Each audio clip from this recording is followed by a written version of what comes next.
LGU Mapandan naghigpit kontra iligal na pagpapatayo ng ani sa pampublikong daan. Para sa detalye ng balitang yan, kasama natin Idol Kate Dispo.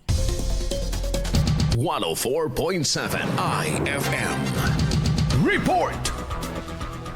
Nagbigay ng paalala ang pamahalang lokal na Mapandan sa mga magsasaka at residente sa Barangay Pias hinggil sa mga itinalagang drying areas na maaaring gamitin sa pagpapatuyo ng mga produktong agrikultura upang mapanatili ang kaligtasan at kaayusan sa mga pampublikong lugar. Ito ay matapos makatanggap ng reklamo ang mga pamahalang bayan kaugnay sa pagpapatuyo ng mga butil ng mais sa konkretong dike sa Barangay Pias.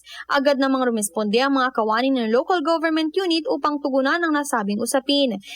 Ipinaliwanag sa mga ito na may mga nakatalagang lugar para sa wastong pagpapatuyo ng mga ani upang maiwasan ng abala at panganib sa mga pampublikong daanan.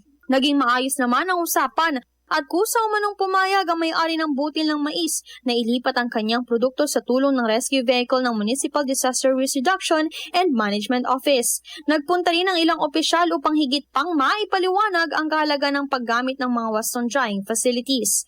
Ayon sa LGU, may mga opisyal na drying areas na maaaring gamitin ng mga magsasaka sa Barangay Pias tulad ng dulong bahagi ng konkretong dike, Farm to Market Road sa kahabaan ng Santos Street Extension, basketball court sa Santos Street at basketball court sa Lukban Street.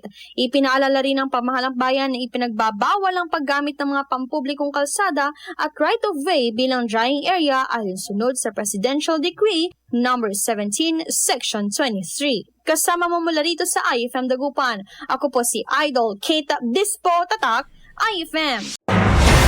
IFM News. IFM News. IFM News.